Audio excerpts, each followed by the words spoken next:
जी का हुक्मे गुरुमुखो ठो वंदो गुरुपद कंज कृपा सिंधु नर रूप हरि महामोतम पुंज जासु बचन रवि कर निकर। अपने सन्मुख विराजमान दिव्य श्री सिंहासन पर सुशोभित हमारे परम इष्ट देव, परम आराध्य देव श्री हजूर सतगुरुदेव दाता दीन दयाल महाराज जी का परम पावन ध्यान अपने अंतर हृदय में एकाग्र करते हुए प्रेम सहित मिलकर बोलिए जयकारा। बोल मेरे श्री गुरु महाराज की जय। गुरुमुखो, ये हम सभी गुरुमुखों का महानतम सौभाग्य है जो हमें समय के संत महापुरुषों की चरण शरण प्राप्त है और नित्य प्रति ही हमें यह सुअवसर प्राप्त हो रहा है कि हम अपने श्री सतगुरुदेव महाराज जी के पावन चरण कमलों में बैठकर प्रातःकाल और सायंकाल इन सत्संग की घड़ियों का लाभ प्राप्त कर रहे हैं। कभी हमें इन सत्संग की घड़ियों में हमारे श्री सतगुरुदेव महाराज जी हमें मानुष जन्म की विशेषता का वर्णन श्रवण करने को प्रदान करते हैं, तो कभी हमें महापुरुषों के अनंत उपकार हमारे अंतर हृदय में स्मरण करवाए जाते हैं, तो कभी भक्ति नाम की महिमा से हमें अवगत कराया जाता है। महापुरुषों का इन प्रेरणाओं को, इन शिक्षाओं को देने का क्या उद्देश्य है कि महापुरुष चाहते हैं कि जो गुरुमुख जन उनकी चरण शरण में आ गए हैं, जो इस भक्ति मार्ग पर चल रहे हैं, वह इस भक्ति के सूक्ष्म मार्ग पर सफल हो जाएं।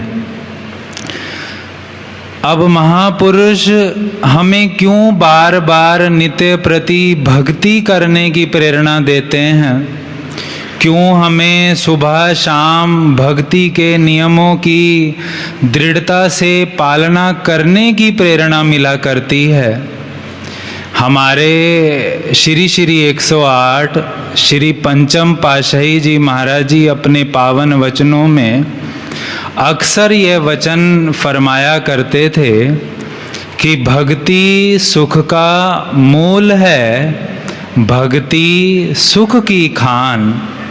भक्ति सुख का मूल है, भक्ति सुख की खान। जाके हृदय भक्ति बसे, पावे पद निर्वाण। कि जो सुख की तलाश हमारी आत्मा को है, या जिस शाश्वत सुख को प्राप्त करने के लिए जीव हर समय भटक रहा है, वो सुख अगर कहीं प्राप्त हो सकता है तो वो केवल और केवल महापुरुषों की चरण शरण में आकर उनकी भक्ति करने से ही प्राप्त हुआ करता है।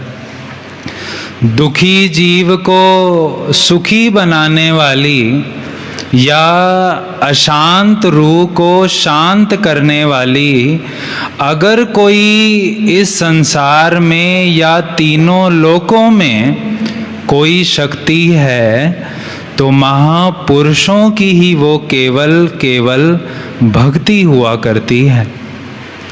अब जब गुरुमुख जन इस संसार में रहते हुए इस संसार के कार्य व्यवहार करते हुए भक्ति के नियमों की पालना करते हैं, तो गुरुमुखों के जीवन में कुछ समय ऐसा भी आता है कि जब गुरुमुखों को उनके जीवन की परिस्थितियां बिल्कुल विपरीत दिखा करती हैं।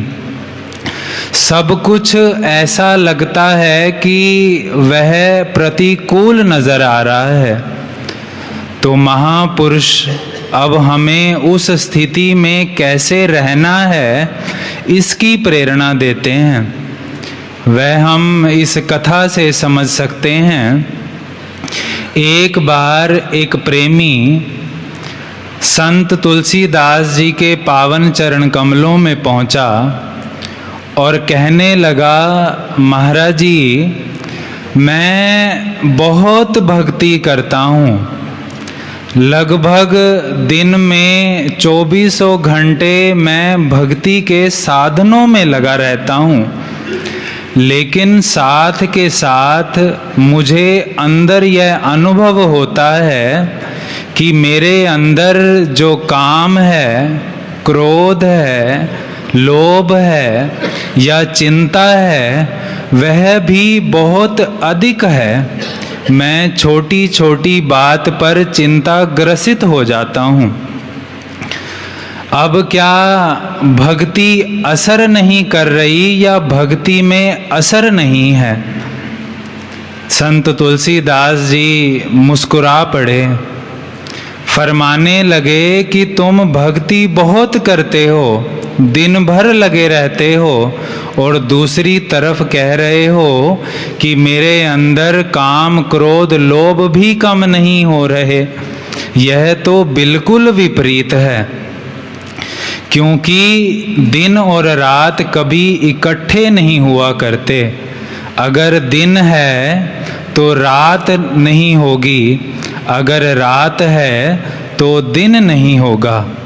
अर्थात जहाँ पर प्रकाश है वहाँ अंधकार नहीं रह सकता, और जहाँ अंधकार है वहाँ प्रकाश नहीं है।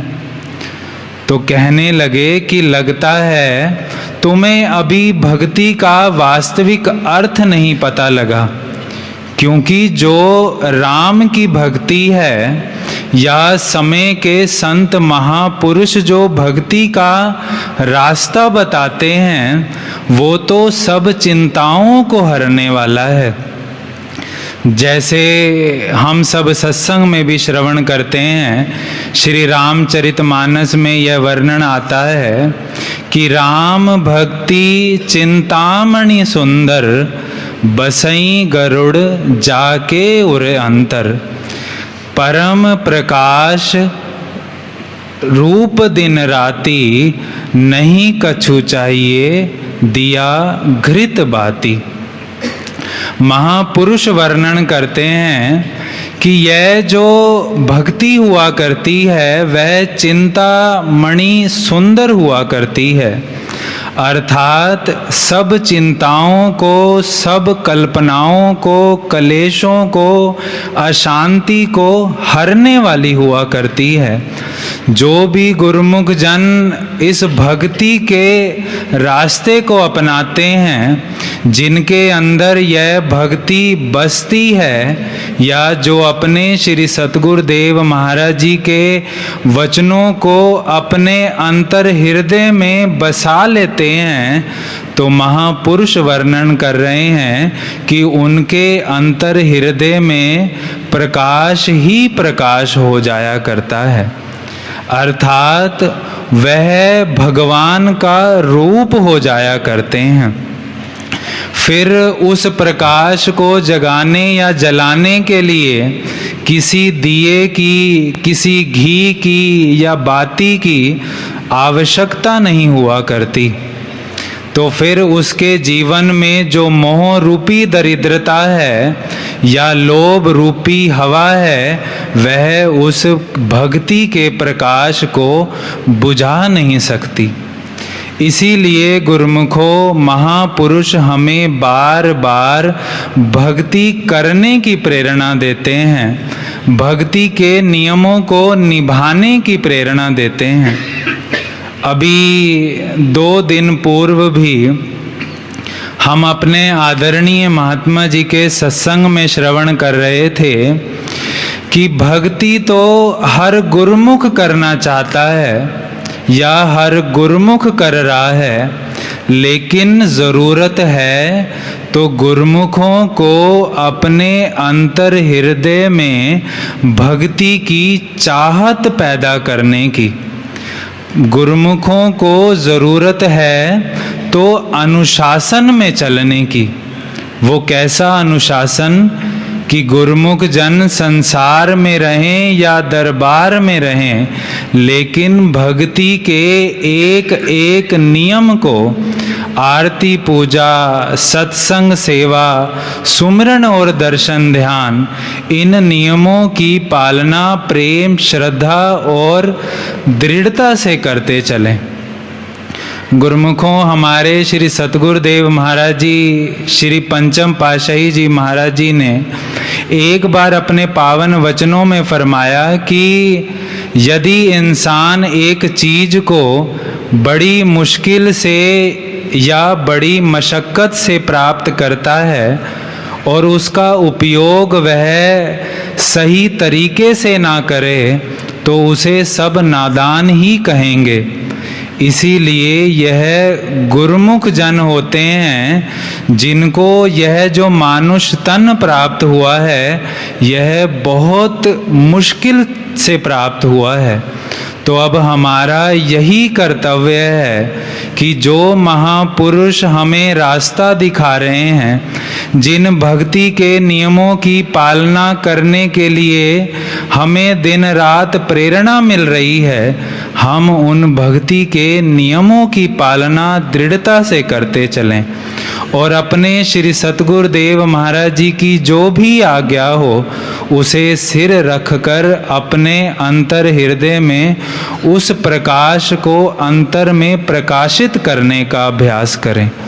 तो अब हमारा यही कर्तव्य है कि महापुरुषों ने जो नियम बनाए हैं उन नियमों की पालना करते हुए अपना यह लोक भी सुखी करें, परलोक भी सुहेला करें और महापुरुषों की भक्ति को भी प्राप्त करें। बोलो जयकारा बोल मेरे श्री गुरु महाराज। आज के दिव्य सत्संग की, दिव्य दर्शनों की आप सभी गुरुमुखों को बहुत बहुत बधाई हो।